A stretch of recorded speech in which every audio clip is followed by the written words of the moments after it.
I'm reading from Never Give In. It's called Never Give In by, Winston S. Churchill. Very nice foreword by his grandson. By the way, I can get a copy of this. I'm going to read this sans headphones.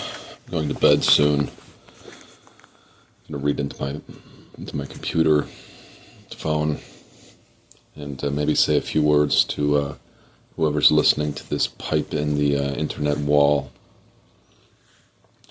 The Follies of Socialism. Oblivion from Oblivion and Redemption.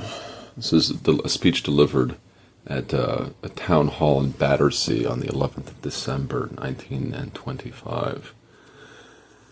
It begins, "The follies of socialism are inexhaustible. They talk of comradeship, and preach the brotherhood of men. What are they?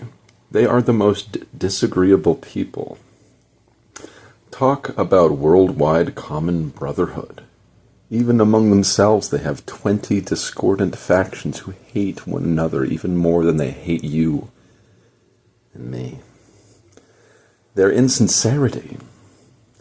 Can you not feel a sense of disgust at the arrogant presumption of superiority of these people?" 1925. Superiority of intellect. "We are looking forward," they say, "to a state of humanity far better than the present squalid human race will ever attain." Then, when it comes to practice, down they fall with a wallop. Not only to the level of ordinary human beings, but to a level which is even far below the average. And here he gets laughter and cheers. Laughter and cheers. Then there is this foreign element in socialism, which I think deserves to awaken a sense of repulsion in every British breast. Why they never thought of one single idea for themselves. They borrow all their ideas from Russia and Germany.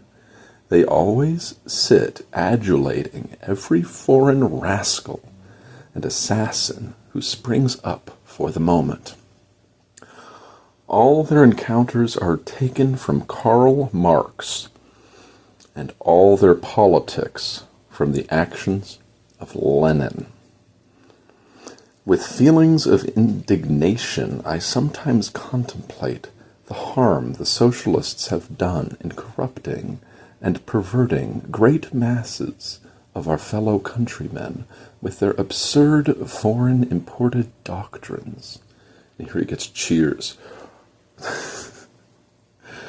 If they want to speed up a movement of social reform, it is necessary to teach people to dance to their... Is it necessary to teach people to dance to their ugly tune?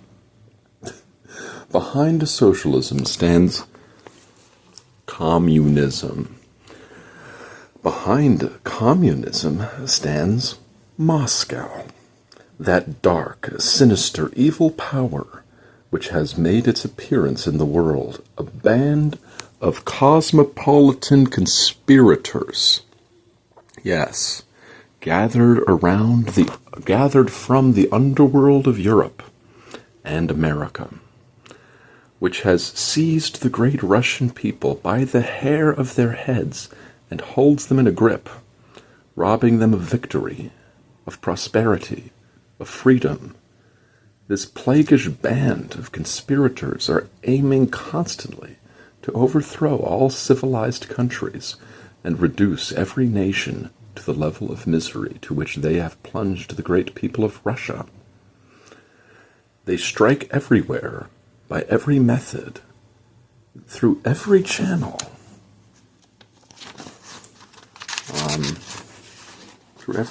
Final sentence, which is open to them.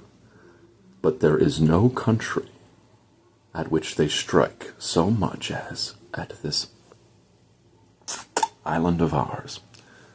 Speaking of England. Yeah, okay, Churchill. I mean, I'm an American, but you gotta hand it. I mean, just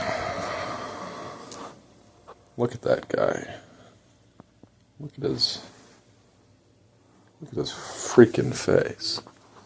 He looks, and wait, that guy. And then there's a foreword by, oh wait, so that guy, and there's a foreword in this edition by this guy, which I read.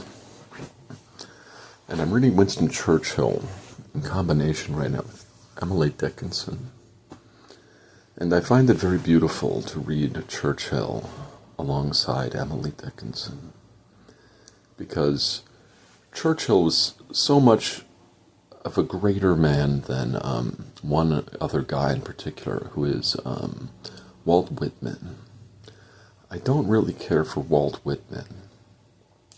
And I think that Churchill would eat Walt Whitman's lunch, poetically speaking. I mean, whatever you think about politics, it's very rousing, these speeches of Churchill.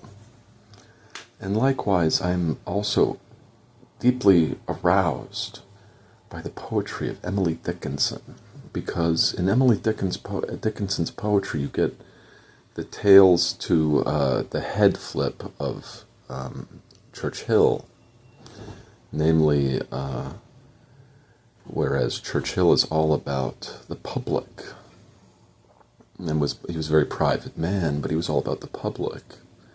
He was a very public man too. Anyway, Dickinson is the total obverse, reverse. She stands, I'm not going to bring out my Dickinson right now because this video is already getting long enough. But Dickinson, Emily Dickinson, does poetically, I think, something very akin to Churchill. She, not in language, I'm not comparing their use of language, but their soul. I think that Churchill and Emily Dickinson should have gotten married. I mean, maybe that would have been hard to, you might need a time-traveling machine or something. But if you could get them together, Churchill and Emily Dickinson, I feel like, the children that would have been born out of Emily Dickinson's womb as a result of that man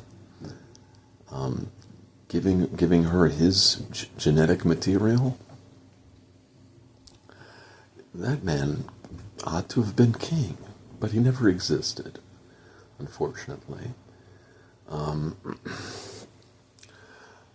And maybe there's a reason for that, and maybe there's a reason for all things, including this video.